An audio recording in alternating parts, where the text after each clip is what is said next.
Welcome to Poco FM, जहाँ कहानियाँ सिर्फ कहानियाँ नहीं होती। ये वही जगह है जहाँ सस्पेंस की हर लेयर खुलती है, जहाँ मिस्ट्री के हर राज में छुपा होता है एक अनजाना सच, और जहाँ हर आवाज़ के पीछे होती है एक कहानी।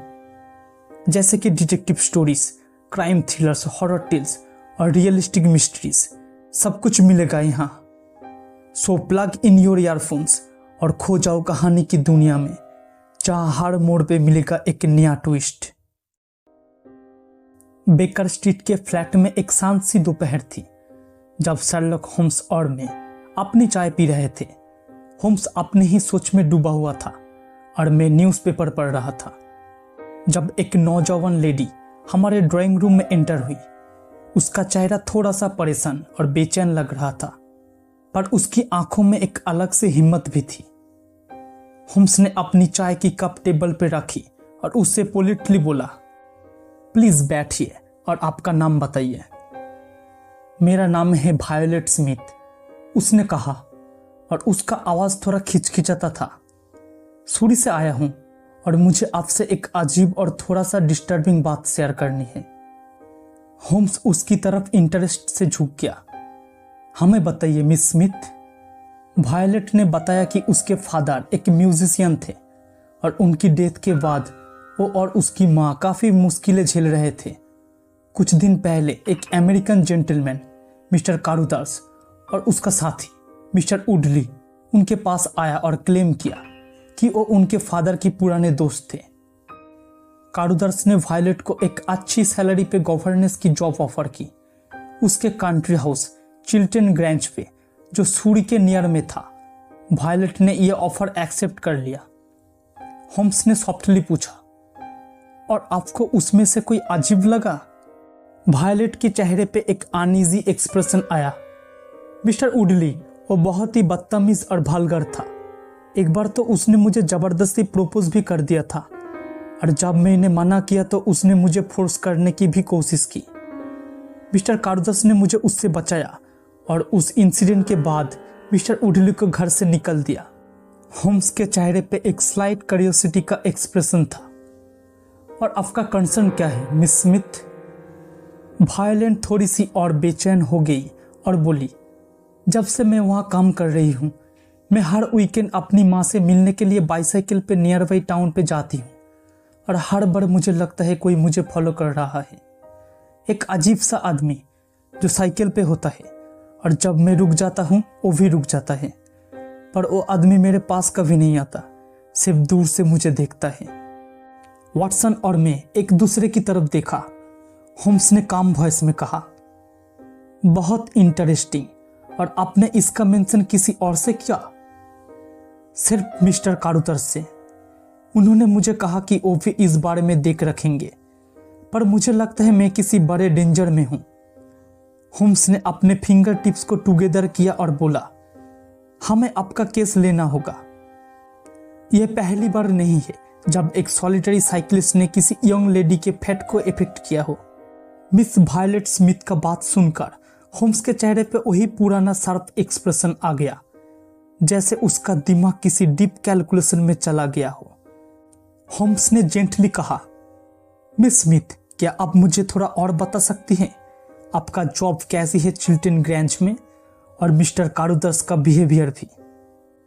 वायलेट ने हल्का सा साई लिया और बोली, एक्चुअली मिस्टर कारुदास काफी डिसेंट और रिस्पेक्टेबल है, मुझे उनसे कोई कंप्लेंट नहीं है, बस उनका बिहेवियर कभी कभी थोड़ा पॉजिटिव हो जाता है, स्पेशली मेरे साइकिलिंग ट्रिप्स के बारे में।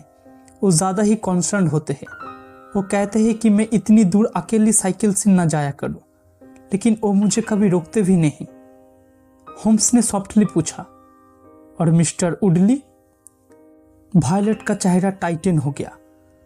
उस इंसिडेंट के बाद जब उसने मुझे फोर्स किया था, कारुदास ने उसे घर से निकल दिया।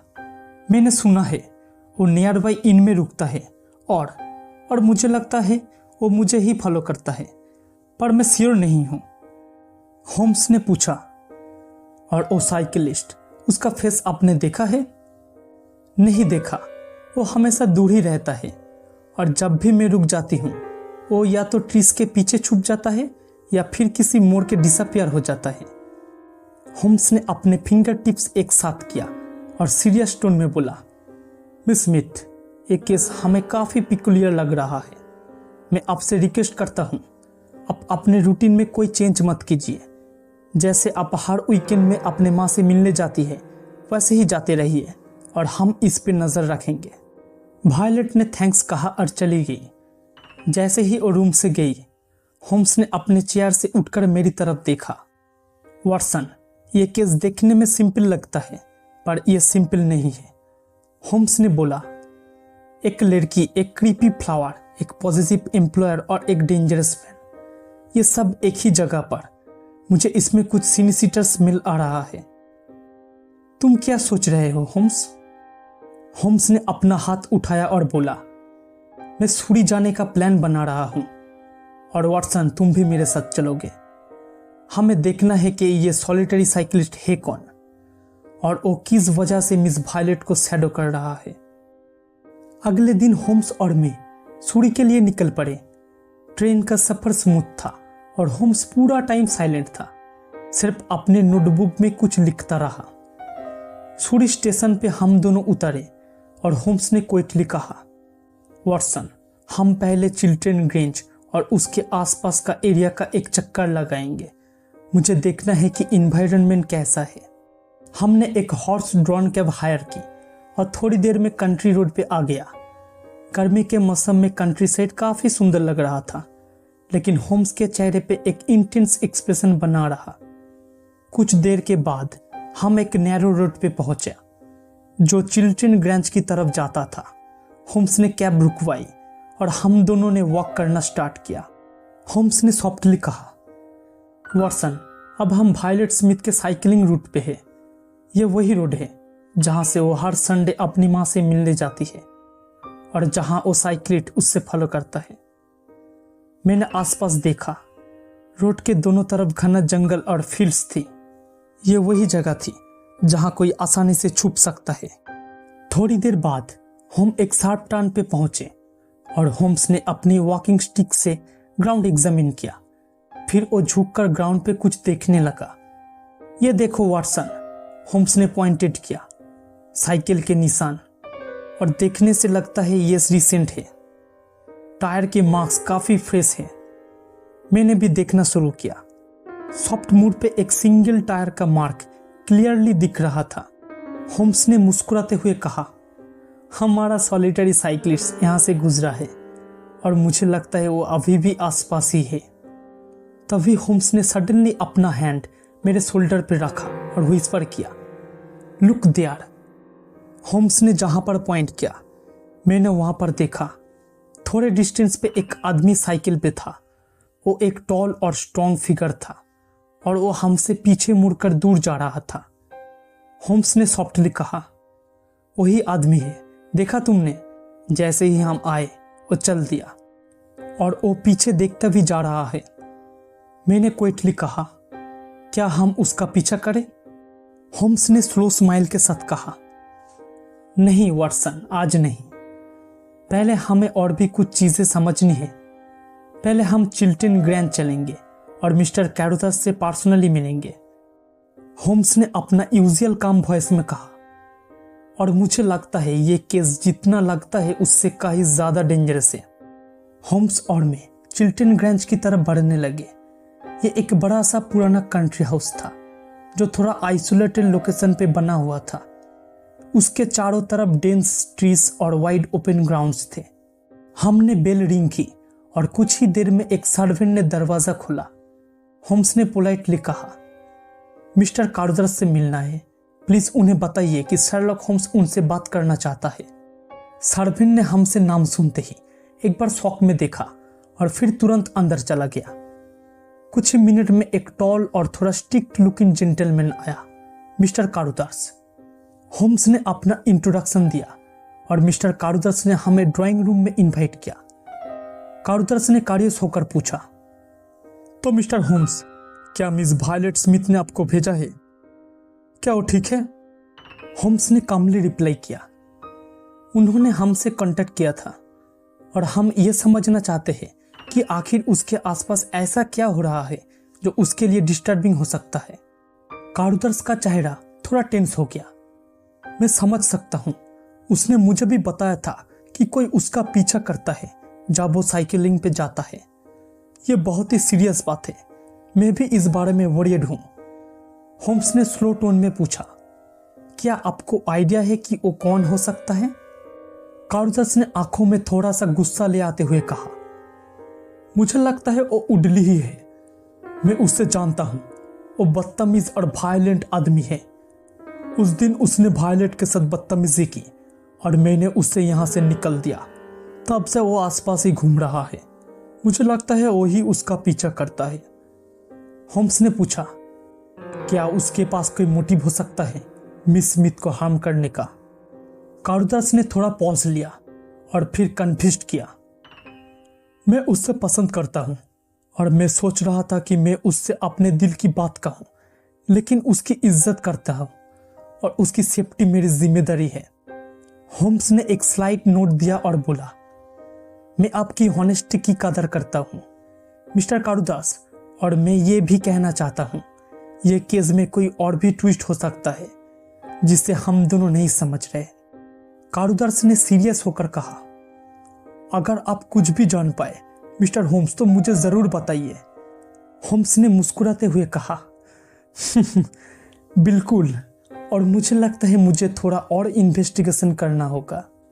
कारुदर्श से मिलकर होम्स और मैं चिल्टनगंज के ग्राउंड से बाहर निकले। होम्स ने अपने चेहरे पे एक थॉटफुल एक्सप्रेशन के साथ स्लोली कहा, वॉटसन, ये कारुदर्श इंटरेस्टिंग है। उसका एटीट्यूड जेन्युइन लग रहा है, लेकिन मेरे मन कह रहा है कि ये सिर्फ हाफ ट्रूथ है। मैंने पूछा, तुम्हारा मतलब है वो कुछ छुपा रहा है?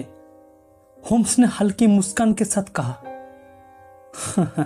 हो सकता है, या फिर वो भी खुद किसी और के गेम का पार्ट हो। हम दोनों ने डिसाइड किया कि हम वायलेट स्मिथ के साइकिलिंग रूट को फिर से ऑब्जर्व करें।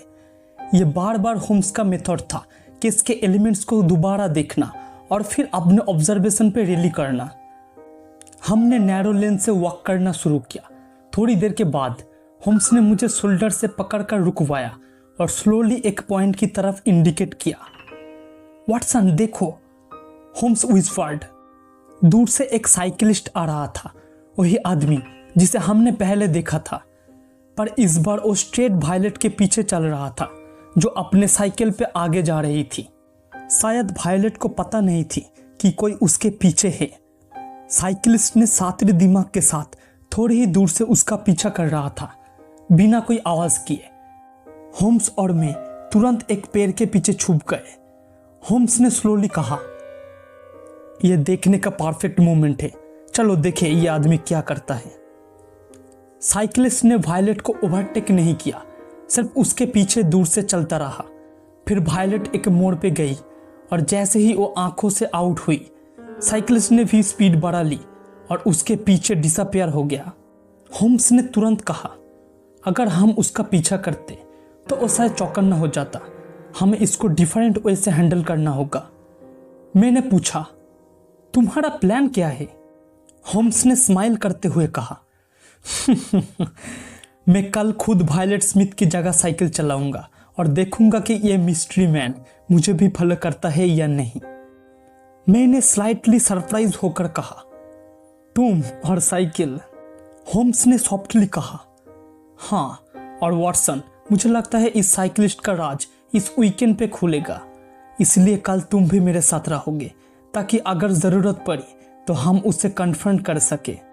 मैंने सिर हिला दिया और दिल ही दिल में तैयार होने लगा, क्योंकि जब होम्स किसी केस में एक्टिवली इन्वॉल्व होता है तो समझ जाओ कुछ बड़ा होने वाला है। अगली सुबह होम्स और मैं सूर्य के एक साइकिल शॉप के पास खड़े थे।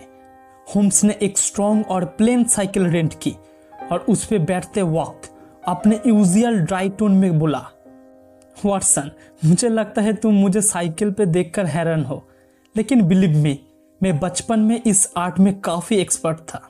मैंने हंसकर कहा, हो, मुझे कोई शक नहीं और मैं रेडी हूं तुम्हारे पीछे क्विकली चलने के लिए। होम्स ने कहा, परफेक्ट, तुम मुझे डिस्टेंस से फॉलो करना और ध्यान रखना अगर कुछ अनएक्सपेक्टेड हो तो इंटरवेन करना।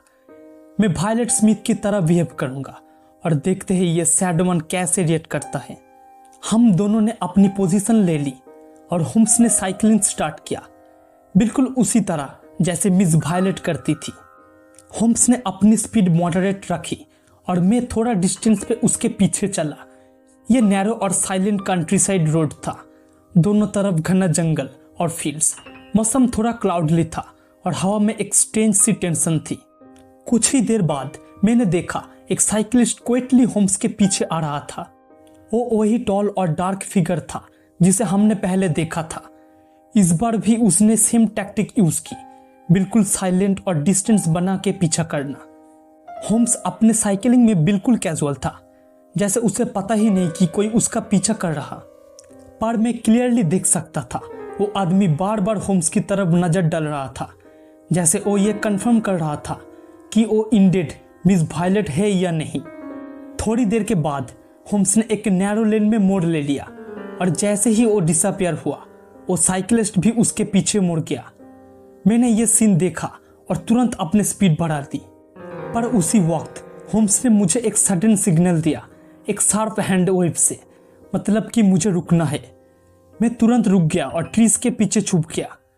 साइकिलिस्ट ने भी कुछ नहीं किया, वो बस होम्स के पीछे उसी डिस्टेंस पे चलता जा रहा था। जब होम्स एक फील्ड के पास गया, वो भी सडनली उसके पीछे एक और रोड पे डिसअपियर हो गया। होम्स ने एक राउंड लेकर मुझे ज्वाइन किया। उसका फेस काम था, लेकिन आईज में शार्प ग्लिंट था। होम्स ने कहा, वॉटसन। वो आदमी मुझे देखकर थोड़ा कंफ्यूज हो गया और मुझे लगता है उसने रियलाइज कर लिया कि मैं वायलेट नहीं हूं। मैंने पूछा, और क्या हमने उसे पहचान लिया? होम्स स्लोली बोला, नहीं, पर मुझे पता है कि हम उसके काफी करीब हैं और मैं श्योर हूं कल सुबह हमें उसका जवाब मिल जाएगा। अगली सुबह होम्स ने मुझे बेकर स्ट्रीट के एक पुराने हैबिट के बारे में याद दिलाया, पेशेंस। उसने कामली कहा, वॉटसन, इन्वेस्टिगेशन में कभी कभी सबसे जरूरी चीज होती है ऑब्जर्व करना और वेट करना। हमने डिसाइड किया कि आज हम डायरेक्ट वायलेट स्मिथ के रूट पे छुपकर ऑब्जर्वेशन करेंगे। एक क्वेट स्पॉट चूज करने के बाद हम ट्रीज के पीछे क्वेटली बैठ गए। ये वही रोड था जहां से वायलेट यूजुअली गुजरती थी। होम्स ने व्हिस्पर किया, यह वक्त है जब वायलेट अपनी मां से मिलने जाती है। देखते हैं आज क्या होता है। कुछ देर के बाद हमने देखा वायलेट स्मिथ अपनी बाईसाइकिल पे आई। वो आज भी अपने यूजुअल ग्रेसफुल तरीके से बाईसाइकिल चला रही थी। उसका फेस काम था, पर उसकी आंखों में वही चिंता थी। और फिर जैसे ही वो आगे बढ़ी, दूसरी तरफ से वही साइकिलिस्ट आया। वो यूजुअल तरह वायलेट के पीछे चलने लगा, बिल्कुल साइलेंट और स्टीडी पेस में। होम्स ने मेरे कान के पास सॉफ्टली कहा, बस अब थोड़ा और देखते हैं, मैं जानता हूं वो कब मूव करेगा। वायलेट एक शार्प टर्न पे गई और उसी वक्त होम्स ने अपने हाथ को सेट किया और बोला, चलो वॉटसन, टाइम आ गया है। हम दोनों क्विकली शैडोज से बाहर निकले और साइकिलिस्ट के पीछे फास्ट पेस में चलने लगे। साइकिलिस्ट ने वायलेट के मोड़ लेते ही अपनी स्पीड बढ़ा दी और हमने भी उसका पीछा टाइट कर दिया। लेकिन इस बार साइकिलिस्ट ने कुछ अलग किया। वो सडन वायलेट के बिल्कुल करीब आ गया और अपना हाथ उसके साइकिल के हैंडल पे रख दिया। वायलेट ने तुरंत चिल्लाया, छोड़िए मुझे। होम्स और मैं तुरंत दौड़ पड़ा। साइकिलिस्ट ने वायलेट की साइकिल को रुकने की कोशिश की, पर होम्स उस तक पहुंच गया और एक पावरफुल मूव से उसका हाथ पकड़ लिया। होम्स ने स्टेन वॉइस में कहा, बस ये तुम्हारे लिए काफी है। साइकिलिस्ट ने होम्स की तरफ गुस्से में देखा। वो एक स्ट्रॉन्ग और रगेड इंसान था और वो होम्स से फाइट करने को तैयार लग रहा था। लेकिन उससे पहले कि वो कुछ करता, मैं भी वहां पहुंच गया और रिवॉल्वर पॉकेट से निकलकर वार्निंग दी। वो आदमी एक सेकंड के लिए फ्रीज हुआ और फिर धीरे से बोला, ठीक है, मैं जानता था कि तुम लोग किसी दिन ये करोगे। होम्स ने कोल्डली कहा, मुझे लगता है हमें थोड़ा बैठकर बात करनी चाहिए। साइकिलिस्ट ने होम्स और मुझे घूरकर देखा, पर उसका गुस्सा धीरे धीरे ठंडा पड़ गया। उसने अपनी साइकिल साइड में गिरा दी और कहा, मेरा नाम जेम्स वुडली है और मैं जानता हूं तुम लोग क्या सोच रहे हो। होम्स ने कोल्डली कहा, हाँ, और मुझे लगता है कि तुम्हारे बारे में मैं जानता हूँ और भी काफी कुछ। वायलेट स्मिथ शॉक में थी, उसका फेस पीला हो गया था। मैं तुरंत उसके पास गया और कहा, डोंट वरी मैम, आप सेफ है। होम्स ने उडली से पूछा, तो मिस्टर उडली, क्या आप मुझे बता सकते हैं कि आप मिस स्मिथ का इस तरह से पीछा क्यों कर रहे थे? उडली ने एक सार्कास्टिक लाफ किया और बोला, मैं उससे फॉलो कर रहा था क्योंकि मैं चाह रहा था कि वो मुझसे शादी करे और मैं चाह रहा था कि वो फाइनली मान जाए। होम्स का एक्सप्रेशन शार्प हो गया। शादी? आप क्या कहना चाहते हैं? उडली ने बोल्डली कहा, मैं और कारुदर्श ने प्लान किया था और मुझे लगता था मैं उसे फोर्स कर सकता हूं, लेकिन वो कारुदर्श, उसने मुझे डिच कर दिया और मुझे ये गेम अकेला ही खेलना पड़ा। वायलेट का फेस और भी पीला हो गया। होम्स ने नैरोड आईज से पूछा, कारुदर्श भी इसमें शामिल था? उडली ने गुस्से में कहा, हाँ, पहले था। हम दोनों एक ही गैंग के हैं और कारुदर्श का प्लान था कि वायलेट की मां का पैसा हम दोनों के हाथ लगे, पर कारुदर्श इडियट था, उससे वायलेट से प्यार हो गया और उसने मुझे बेट्रे कर दिया। होम्स ने अपने आर्म्स क्रॉस करते हुए कहा, इंटरेस्टिंग, तो तुम दोनों ये सब पैसे के लिए प्लान किया था? उडली ने गुस्से से कहा, एग्जैक्टली, वायलेट के अंकल के डेथ के बाद उसका पैसा उसके और उसकी मां के नाम होना था और हम चाहते थे कि वो पैसा हमारे पास आए, पर कारुदर्श ने गेम बदल दिया और मैं खुद ये काम संभलने आया। होम्स ने कोल्डली कहा, और तुम्हें क्या लगता था तुम उसका पीछा करते रहोगे और वो तुमसे शादी कर लेगी? उडली ने सार्कास्टिकली कहा, मैं चाहता था कि वो डर जाए और फिर मैं उससे जबरदस्ती अपना बना लूं, लेकिन आज तुम लोगों ने मेरी प्लानिंग खराब कर दी। होम्स ने कामली कहा, तुम्हें अपने फ्यूचर के लिए भी प्लानिंग की है, क्योंकि मैं तुम्हें पुलिस के हवाले करने वाला हूं। उडली ने कार्स किया और साइकिल पे हाथ रखा, पर होम्स ने तुरंत उसके हाथ पकड़ लिया और कहा, एक मूव भी और, फिर वाटसन का रिवॉल्वर काम करेगा। उडली फाइनली चुप हो गया। होम्स ने सीरियस टोन में कहा, गेम ओवर मिस्टर उडली। उडली का चेहरा अब फ्लैश था, उसका गुस्सा और फ्रस्ट्रेशन दोनों उसके एक्सप्रेशन में दिख रहा था। होम्स ने वायलेट की तरफ देखा और जेंटली कहा, मिस स्मिथ, अब बिल्कुल सेफ है, अब इस मैन से आपको कोई भी खतरा नहीं। वायलेट ने हल्की सी ट्रेम्बलिंग वॉइस में कहा, मिस्टर होम्स, मैं कभी सोच भी नहीं सकती थी कि मिस्टर कारुदर्श भी इस सब में शामिल होगा। मुझे लगा था वो एक डिसेंट आदमी है।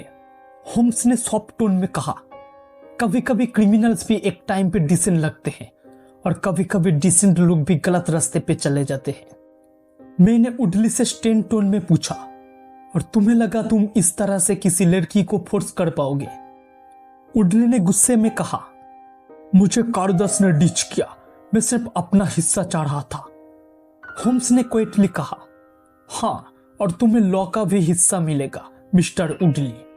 तभी एक और फिगर वहां अपेयर हुआ और वो था मिस्टर कारुदर्श खुद। उसका चेहरा पीला था और वो हमें घूर रहा था। होम्स, ये सब सच है? कारुदर्श ने सॉफ्टली पूछा। होम्स ने टर्न होकर कहा, हाँ मिस्टर कारुदर्श, आपका फ्रेंड उडली ने सब कुछ कन्फेस कर दिया है और मुझे लगता है आपके पास भी सच बोलने के अलावा कोई रास्ता भी नहीं।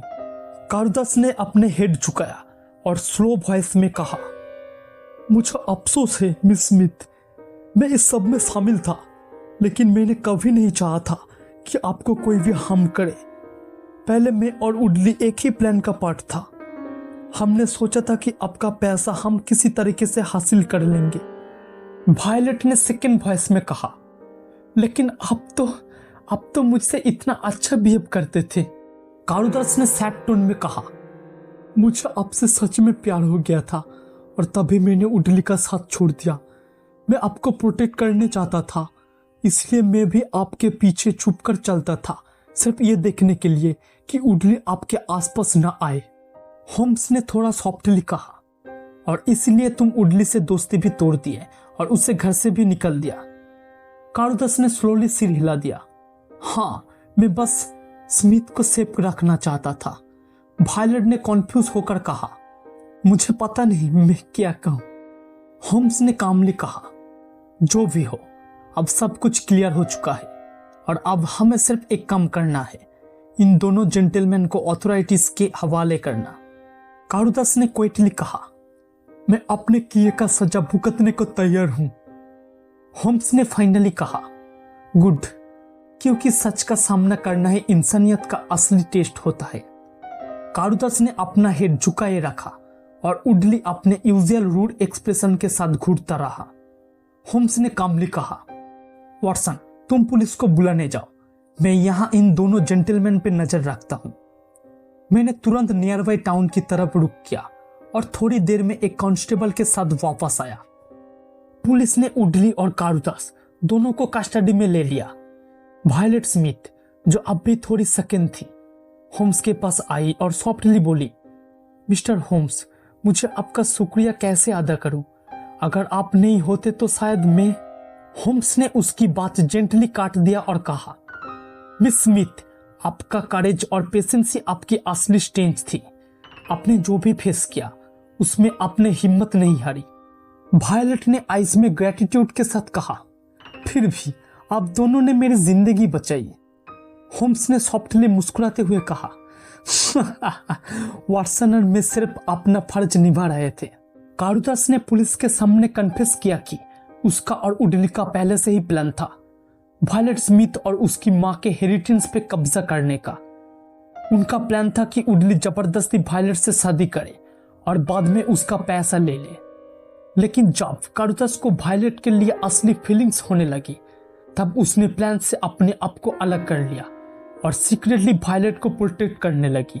होम्स ने पुलिस इंस्पेक्टर से कहा, कारुदास अपने किए के लिए तैयार है और मुझे लगता है कोर्ट इसके कन्फेशन और वायलेट के स्टेटमेंट के बाद इसे कंपैरेटिवली सॉफ्ट सेंटेंस देगा। इंस्पेक्टर ने सॉफ्टली कहा, हाँ, लेकिन उडली तो फुल क्रिमिनल इंटेंट के साथ था, उससे तो हार्ड पनिशमेंट मिलेगी। होम्स ने सिर हिला दिया। जब पुलिस इन दोनों को लेकर जा रही थी, उडली ने होम्स के तरफ घूरकर कहा, तुमने सब कुछ बर्बाद कर दिया होम्स। होम्स ने बिल्कुल कामली कहा, मैं सिर्फ इंसाफ का काम करता हूं, बर्बाद तो तुमने खुद अपनी जिंदगी की है मिस्टर उडली। वायलेट ने होम्स और मुझे सॉफ्टली थैंक यू कहा और बोला, मुझे लगता है मैं अब सूरी छोड़ के लंदन वापस जाऊंगी और अपने नए जीवन की शुरुआत करूंगी। होम्स ने लाइटली कहा, मुझे लगता है वो आपके लिए बेस्ट होगा। उस मोमेंट में होम्स और मैं दोनों इस बात को समझ गए कि कभी कभी इंसान रिडिप्शंस भी एक केस का पार्ट बन जाते हैं। होम्स ने क्विटली कहा, वाटसन, सूर्य की हवा में भी कितना सस्पेंस है और भी केसेस हमें यहाँ खींचकर लाते रहेंगे। मैंने मुस्कुराते हुए कहा, और मैं तुम्हारे साथ हूं होम्स, हमेशा। केस ऑफिशियली सूरी पुलिस के हाथ में चला गया था। उडली और कारुदास दोनों का स्टेटमेंट रिकॉर्ड हो चुका था और उनकी कस्टडी कंफर्म हो गई थी। होम्स और मैं स्टेशन के प्लेटफॉर्म पर खड़े थे, लंदन वापस जाने के लिए। मैंने होम्स से कैजुअली कहा, मुझे लगता है इस केस में तुमने जो पेशेंस दिखाया वही असली चाबी था। होम्स ने अपनी कैजुअल काम टोन में कहा, वाटसन, क्रिमिनल केसेस में पेशेंस और ऑब्जर्वेशन ही सबसे बड़ा वेपन है और कभी कभी क्रिमिनल्स अपने ग्रीड और स्टुपिडिटी से ही खुद ही फंस जाता है। मैंने थोड़ा थॉटफुली कहा, पर मुझे लगता है कारुदास का केस थोड़ा कॉम्प्लिकेटेड है। उसने जो किया वो गलत था, पर उसका एंड में वायलेट को प्रोटेक्ट करना, क्या वो उससे इंसानियत नहीं बनाता? होम्स ने अपनी सिगरेट जलाते हुए कहा, वाटसन, इंसानियत और क्राइम के बीच एक थिन लाइन होती है और कारुदास उस लाइन पे खड़ा था। उसकी नियत शुरू में गलत था, लेकिन एंड में उसने अपनी गलती एक्सेप्ट की और वायलेट की मदद की। इसीलिए मुझे लगता है कोर्ट भी उसके साथ सॉफ्ट रहेगा। मैंने क्विटली कहा, मुझे भी यही लगता है। तभी होम्स ने सडनली कहा, और मुझे ये भी लगता है कि ये केस अभी भी पूरा खत्म नहीं हुआ। मैंने सरप्राइज होकर कहा, क्या मतलब? होम्स ने सॉफ्टली कहा, उडली का एटीट्यूड, उसकी आंखों में जो गुस्सा और रिवेंज का एक्सप्रेशन था, और मुझे सजेस्ट करता है कि यह आदमी जल्दी ही कोई ना कोई गलती करेगा या फिर अपने साथी के खिलाफ भी कुछ करेगा। मैंने सॉफ्टली कहा, मुझे लगता है तुम सही हो, लेकिन इस वक्त तो जस्टिस सर्वे हो चुका है। होम्स ने सिर हिला दिया और कहा, और इस बार वायलेट सेफ है, बस यही जरूरी था। हम ट्रेन में बैठ गए और लंदन की तरफ सफर शुरू हुआ। मैंने ट्रेन की विंडो से बाहर देखते हुए कहा, होम्स, तुम्हारे केसेस हमेशा एक अलग ही लेवल के होते हैं। होम्स ने हल्की मुस्कान के साथ कहा, वाटसन, दुनिया में क्राइम का पैटर्न बदलते रहते हैं, बस देखने वाले की आंखें और समझने वाले के दिमाग शार्प होना चाहिए। ट्रेन स्लोली सूरी स्टेशन से निकल गई और हम अपने नेक्स्ट एडवेंचर की तरफ बढ़ने लगे। होम्स ने सॉफ्टली कहा, और मुझे लगता है लंदन पहुंचते ही कोई और मिस्ट्री हमारा इंतजार कर रही होगी। मैंने लाइटली कहा, और मैं रेडी हूं शर्लक होम्स के साथ लंदन की किसी भी मिस्ट्री के लिए। लंदन वापस लौटने के बाद भी होम्स का दिमाग इस केस के बारे में ही उलझा रहा। एक शाम जब हम बेकर स्ट्रीट के फ्लैट में बैठे थे, मैंने कैजुअली कहा, मुझे लगता है यह केस ऑफिशियली क्लोज है। होम्स, तुम्हारे और मेरे लिए भी खत्म हो चुका है ये केस। होम्स ने अपनी पाइप जलाते हुए कामली कहा, क्या वाकई वाटसन? शायद तुम्हें यह सुन के हैरानी होगी कि मुझे लगता है इस केस में एक छोटी सी अनटोल्ड कहानी अब भी छुपी है। मैंने हैरानी के साथ कहा, अनटोल्ड कहानी? तुम्हारा मतलब है कुछ ऐसा जो हमें पता नहीं चला? होम्स ने अपनी चेयर में लीन बैक करते हुए कहा, हाँ, मुझे लगता है इस कारूदास और उडली के बीच की दोस्ती सिर्फ वायलेट के पैसों तक लिमिट नहीं थी, कुछ और भी था। शायद एक और ब्लैकमेल या कोई और कनेक्शन, लेकिन अब यह सिर्फ मेरा गेस वर्क है। मैंने मुस्कुराते हुए कहा, तो क्या तुम दोबारा सूरी जाने का प्लान बना रहे हो? होम्स ने सॉफ्टली कहा, नहीं, अनलेस कोई नया डेवलपमेंट होता है तब तक नहीं।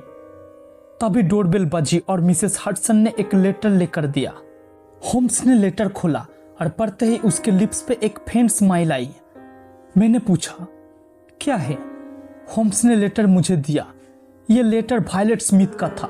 उसने लिखा था, मिस्टर होम्स, मैं आपको बताना चाहती हूं कि मिस्टर कारूदास अपनी गिल्ट एक्सेप्ट करने के बाद अपनी सारी प्रॉपर्टी चैरिटी में डोनेट कर रहे हैं और उन्होंने कोर्ट में अपना फुल कन्फेशन दिया है। कोर्ट ने उनकी हॉनेस्टी और मेरे फेवर में स्टेटमेंट की वजह से उनको सिर्फ शॉर्ट इम्प्रिजनमेंट दी है। उडली को लॉन्ग सेंटेंस मिला है। मुझे अब पूरा यकीन है कि मैं सेफ हूँ। मैंने लंदन में एक नया स्कूल में म्यूजिक सिखाने की जॉब ज्वाइन कर ली है और मैं हमेशा आपका एहसानमंद रहूंगी। होम्स ने सॉफ्टली कहा, तुम देख रहे हो वाटसन, कभी कभी इंसान अपने गिल्ट को समझ के अपनी लाइफ बदल भी सकते हैं।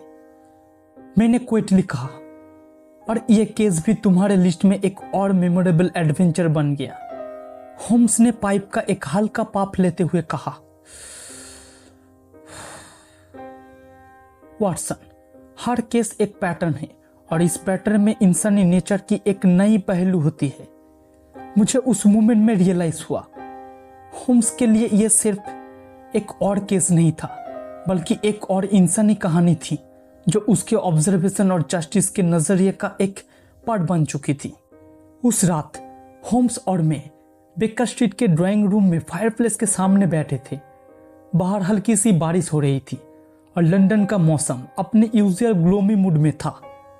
मैंने होम्स से कैजुअली कहा, तुमने नोटिस किया वायलेट स्मिथ के लेटर में जितना ग्रैटिट्यूड था उसमें उतनी ही रिलीफ भी थी। होम्स ने सॉफ्ट वॉइस में कहा, हाँ, और मुझे लगता है वो रिलीफ जेन्युइन था।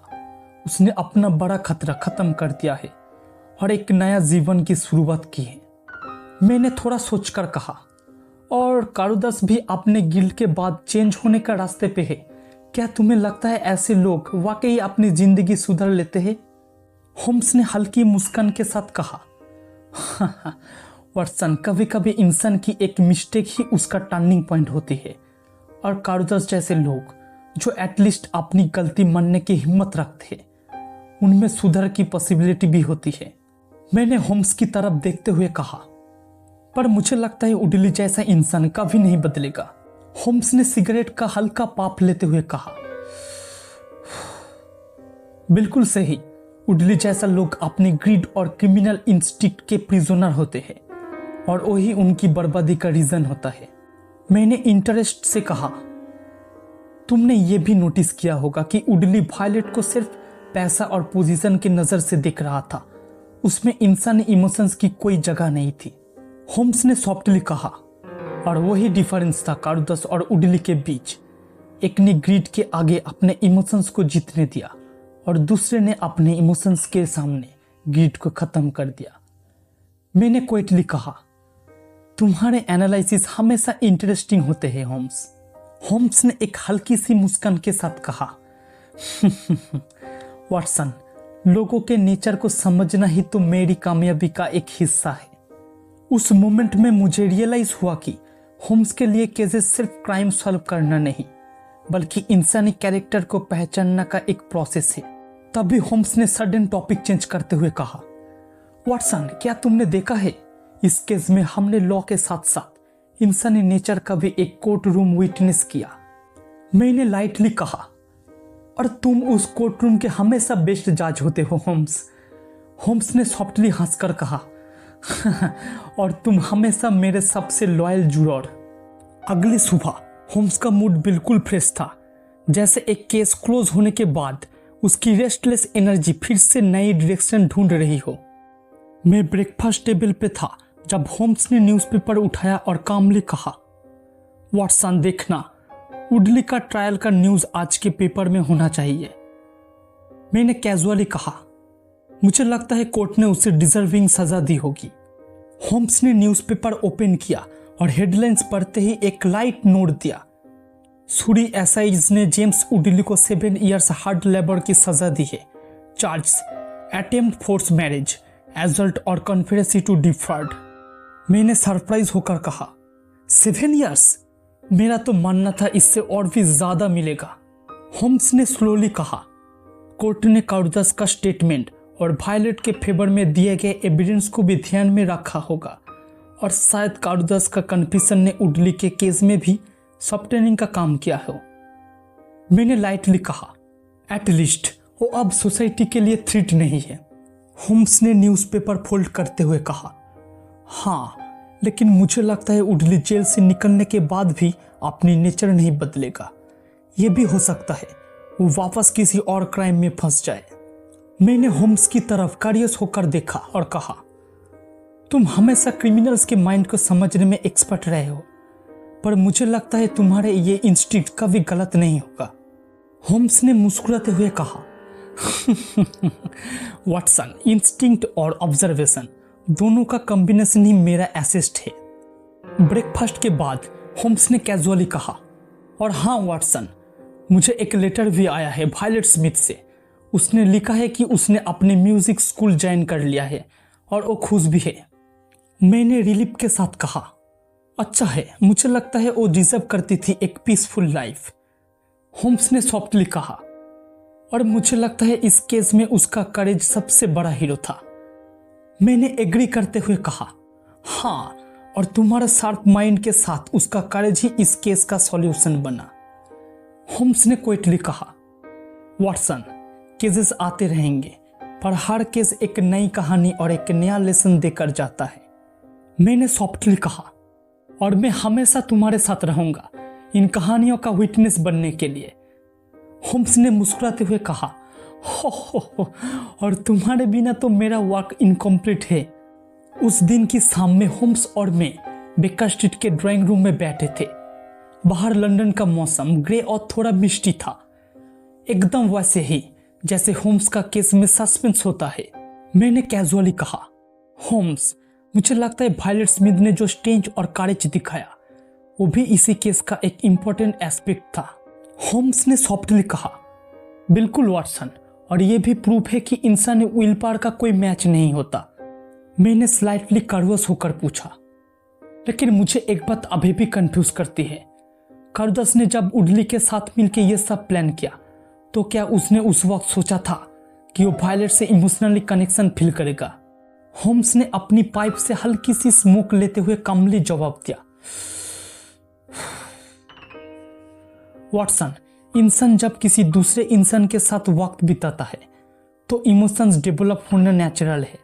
कारुदस ने पहले ग्रिड में आकर वायलट को ट्रैप करने का प्लान बनाया, लेकिन जैसे जैसे वो उससे जानने लगे वो उसके कैरेक्टर से इम्प्रेस हो गया और तभी उसका गिल्ड भी उसके अंदर जाग गया। मैंने सोचा और कहा, और उडली में वो ह्यूमैनिटी का फ्रैक्शन भी नहीं था। होम्स ने कोल्डली कहा, हाँ, उडली जैसे लोग अपने ग्रीड और लास्ट के स्लेव्स होते हैं। उनके नेचर ही सेल्फिश और वायलेंट होता है और वो अपनी नेचर के खिलाफ कभी नहीं जाते। मैंने थॉटफुल वॉइस में कहा, और तुमने जब उसका पीछा किया तो तुम्हें तुरंत समझ आ गया था कि वो सिर्फ टेरर क्रिएट करना चाहता था। होम्स ने नोटेट करते हुए कहा, हाँ, उसका बिहेवियर साइकोलॉजिकल इंटिमिडेशन का क्लासिक एग्जाम्पल था। हर बार डिस्टेंस से फॉलो करना, उससे फील करवाना कि वो सेफ नहीं है, ये भी एक तरह का अटैक होता है। मैंने होम्स की तरफ देखते हुए कहा, और तुम्हारे प्लान ने उसका गेम को खत्म कर दिया। होम्स ने स्लाइटली स्माइल करते हुए कहा, वॉटसन, क्रिमिनल माइंड्स को उनके ही मेथड से बीट करना पड़ता है और इस बार हमने गेम उनसे पहले ही समझ लिया। मैंने सॉफ्टली कहा, और वायलेट स्मिथ को एक नया और सिक्योर लाइफ की शुरुआत मिली। होम्स ने क्वाइटली कहा, और वही सबसे इंपॉर्टेंट था वॉटसन। उस मोमेंट में हमें पता था इस केस के बाद भी हमारे सामने नए चैलेंजर्स और नए मिस्ट्री आएंगे, लेकिन हर केस की तरह ये भी होम्स के काम और इंसानी नेचर्स को समझने की एक और लेयर बन चुका था। एक हफ्ते बाद होम्स और मैं बेकर स्ट्रीट में था जब मिसेस हडसन ने एक और लेटर होम्स को लेकर दिया। होम्स ने लेटर खोला और पढ़ते ही एक हल्का सा सरप्राइज एक्सप्रेशन दिया। मैंने पूछा, क्या बात है होम्स? होम्स ने स्लोली कहा, ये वायलेट स्मिथ का दूसरा लेटर है और इस बार ये सिर्फ ग्रेटिट्यूड के लिए नहीं है। मैंने इंटरेस्ट से कहा, तो फिर? होम्स ने लेटर मुझे दिया और मैंने पढ़ा, मिस्टर होम्स, मैं आपको बताना चाहती हूँ कि मिसेस कारुदस ने अपनी पनिशमेंट का सामना डाइजेनिटी के साथ किया और अब जब वो अपने सेंटेंस के बाद फ्री है, वो नियत से अपनी पुरानी लाइफ छोड़ने का फैसला कर चुका है। उसने मुझे लंदन में एक म्यूजिक एकेडमी खोलने के लिए ऑफर भी किया है और मुझे लगता है वो अपने आप को सिंसियरली सुधर चुका है। मैं आपको और डॉक्टर वॉटसन को हमेशा अपना गार्जियन एंजल समझती हूँ। By Violet Smith. मैंने सॉफ्टली कहा, यह तो अच्छी बात है। लगता है कारुदस ने वाकई अपने जीवन में चेंज लाया है। होम्स ने काम टोन में कहा, हाँ, और मुझे लगता है कि इंसानी रिडेम्पशन का ये एक क्लासिक एग्जाम्पल है, जब इंसान अपने गिल्ट को एक्सेप्ट करता है और लाइफ में नया रास्ते चुनता है। मैंने स्लाइटली स्माइल करते हुए कहा, और मुझे लगता है तुम्हारे इन्फ्लुएंस भी इसमें कहीं ना कहीं है। होम्स ने सॉफ्टली कहा, वॉटसन, मैं सिर्फ सच को सामने लाता हूँ। बदलने की चाह इंसान के अंदर से आती है। उस मोमेंट में होम्स का चेहरा बिल्कुल काम था, जैसे वो भी ये मानने को तैयार था कि कभी कभी क्रिमिनल्स भी एक नया जीवन का शुरुआत कर सकते हैं। मैंने सोचा, और तुम होम्स, तुम भी एक इंसानियत के सोल्जर हो, बस एक अलग तरह का बैटलफील्ड में। होम्स ने न्यूज़पेपर उठाते हुए कैजुअली कहा, और मुझे लगता है वॉटसन, लंदन के कॉर्नर्स में अब भी कई ऐसे केसेस हमें बुला रहे हैं जिनमें सच को ढूंढना होगा। मैंने लाइट लाफ के साथ कहा, और मैं हमेशा तुम्हारे साथ रहूंगा होम्स, लंदन की डार्क स्ट्रीट में भी और इंसानी नेचर के अनएक्सप्लोर्ड कॉर्नर्स में भी। होम्स ने सॉफ्टली कहा, और तुम्हारे बिना वॉटसन ये जर्नी अधूरी है। अगले कुछ दिनों तक होम्स और मैं अपनी डेली रूटीन में बिजी रहे। बेकर स्ट्रीट पे केसेस का सिलसिला चलता रहा, कभी कोई लॉस्ट हेयरलूम का केस, तो कभी किसी स्ट्रेंज विजिटर की कहानी। लेकिन एक शाम जब मैं होम्स के साथ फायरप्लेस के सामने बैठा था, उसने मुझे एक ऑब्जर्वेशन से सरप्राइज कर दिया। होम्स ने कामली कहा, वॉटसन, तुमने शायद नोटिस किया होगा, वायलेट स्मिथ के केस में सबसे बड़ा एलिमेंट था फियर का साइकोलॉजिकल इम्पैक्ट। मैंने कारियस होकर कहा, क्या तुम्हारा मतलब है उस पीछा करने वाला का इफेक्ट? होम्स ने नोटेट करते हुए कहा, हाँ, कभी कभी फिजिकल अटैक से ज़्यादा स्ट्रांग होता है साइकोलॉजिकल इंटिमिडेशन। वायलेट को हर वक्त ये फील करवाना कि वो वॉच की जा रही है उसका कॉन्फिडेंस तोड़ने का एक सबल मेथड था। मैंने थॉटफुल वॉइस में कहा, और तुमने वही पैटर्न पहचाना और उससे तोड़ दिया। होम्स ने सॉफ्ट वॉइस में कहा, हर क्रिमिनल केस में फिजिकल एविडेंस जरूरी नहीं होता वाटसन, कभी कभी बिहेवियर और पैटर्न एनालिसिस ही सबसे बड़ा क्लू होता है। मैंने स्माइल करते हुए कहा, होम्स मुझे हमेशा तुम पे भरोसा है। तभी मिसेस हडसन ने रूम में आकर एक और लेटर दिया। होम्स ने लेटर खोला और जैसे ही उसने पढ़ा उसका फेस सीरियस हो गया। मैंने पूछा, क्या बात है? होम्स ने स्लोली कहा, यह लेटर सूरी के पुलिस इंस्पेक्टर का है। उसने लिखा है कि उडली जेल में होते हुए भी अपने क्रिमिनल कनेक्शन के जरिए कुछ इलीगल प्लान्स बना रहा था और अब वो और भी डेंजरस हो सकता है। मैंने स्टार्टलेड होकर कहा, तुम्हारा मतलब है वो जेल से भी अपने क्राइम्स में एक्टिव है? होम्स ने क्विकली कहा, एग्जैक्टली, और यह केस का एक डार्क एक्सटेंशन हो सकता है। मैंने सॉफ्टली कहा, तो क्या हम वापस सूरी जाने वाले हैं? होम्स ने काम वॉइस में कहा, शायद, और मुझे लगता है हमारी सर्विसेज की जरूरत फिर से पड़ने वाली है। अगली सुबह होम्स और मैं बेकर स्ट्रीट में एक अर्जेंट डिस्कशन कर रहे थे। सूरी के इंस्पेक्टर का लेटर एक सीरियस मैटर था और होम्स का शार्प माइंड फिर से एक्शन मोड में आ गया था। मैंने पूछा, होम्स तुम्हें लगता है उडली जेल में से ही अपनी गैंग को कंट्रोल कर रहा है? होम्स ने कामली कहा, मुझे कोई डाउट नहीं, और मुझे लगता है उसका सूरी में जो भी कांटेक्ट है वो भी उसके प्लान्स में शामिल है। मैंने थोड़ा टेंशन के साथ कहा, और इसका मतलब है वायलेट स्मिथ एक बार फिर से डेंजर में हो सकती है। होम्स ने सॉफ्टली कहा, एग्जैक्टली, और मुझे इस पॉसिबिलिटी को इग्नोर नहीं करना चाहिए। उसी वक्त होम्स ने सूरी इंस्पेक्टर को एक डिटेल टेलीग्राम भेजा, kindly keep close watch on Violet Smith, Woodley's associates में अटेम्प्ट कॉन्टैक्ट होम्स। फिर होम्स ने मेरी तरफ देखते हुए कहा, वाटसन मुझे लगता है हमें फिर से सूरी जाना होगा, इस बार प्रिवेंटिव एक्शन के लिए। मैंने तुरंत कहा, मैं तुम्हारा साथ हूं होम्स। हम दोनों ने अपने बैग्स पैक किए और सूरी की तरफ निकल पड़े। ट्रेन जर्नी में होम्स मोस्टली साइलेंट रहा, लेकिन उसका फेस फोकस्ड था, जैसे वो आने वाले परिस्थितियों को अपने माइंड में एनालिसिस कर रहा हो। मुझे होम्स का ये इंटेंस फोकस हमेशा इम्प्रेस करता था, क्योंकि वो कभी भी रिस्क लाइटली नहीं लेता था।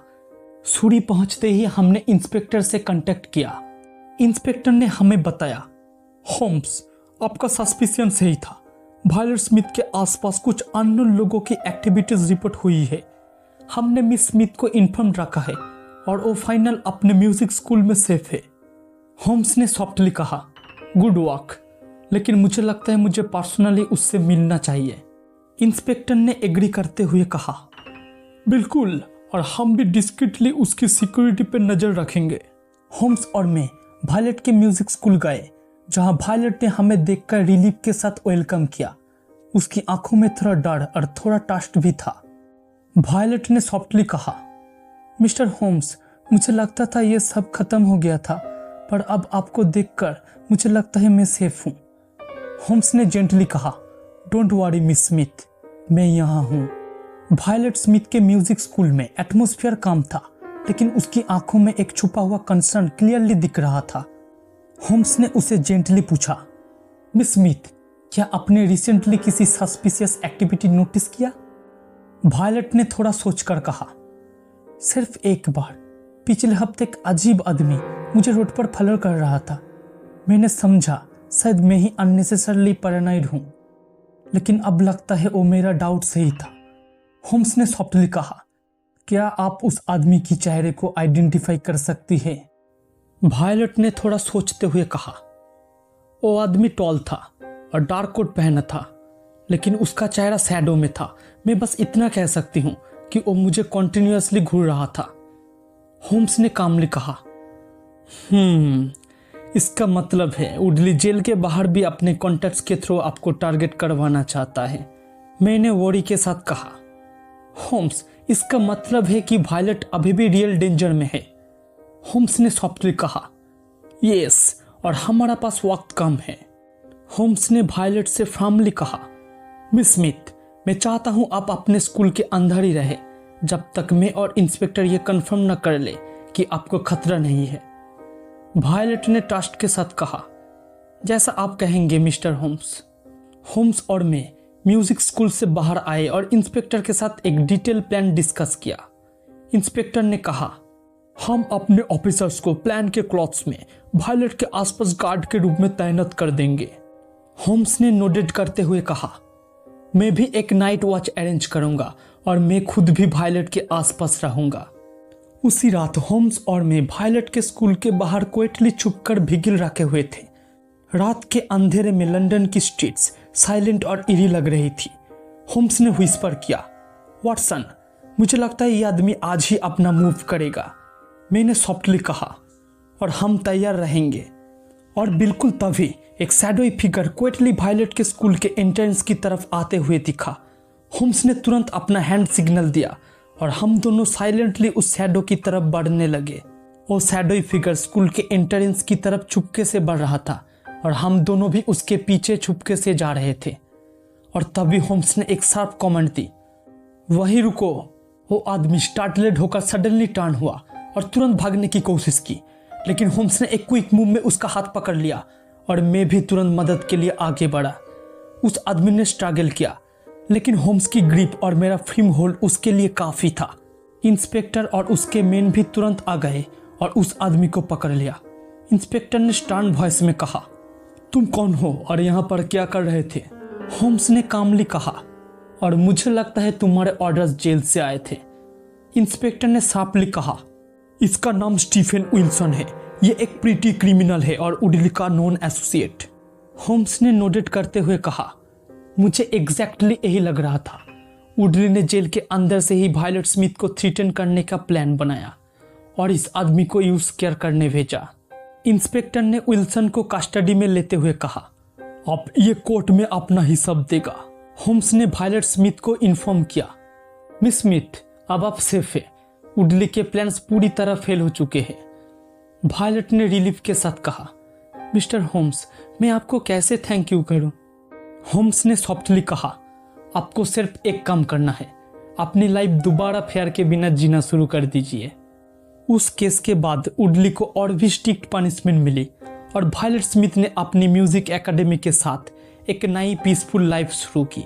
ट्रेन के कंपार्टमेंट में बैठकर होम्स ने कैजुअली कहा, वाटसन, क्रिमिनल्स कभी नहीं सुधरते, लेकिन हमारी ड्यूटी है कि इनोसेंट लोगों को उनसे बचाए रखे। मैंने सॉफ्टली कहा, और तुम्हारे जैसा लोगों के होने से दुनिया थोड़ी और सेफ हो जाती है होम्स। होम्स ने अपनी यूजुअल काम स्माइल के साथ कहा, और तुम्हारे जैसा दोस्त के होने से ये जर्नी मीनिंगफुल बन जाती है। तो आज की कहानी यहीं पर खत्म हो जाती है। नेक्स्ट वीक में मैं आप लोगों के लिए एक और कहानी लेकर आऊंगा। और आज की कहानी अगर अच्छी लगी हो तो लाइक, कमेंट, शेयर और सब्सक्राइब करना ना भूलें।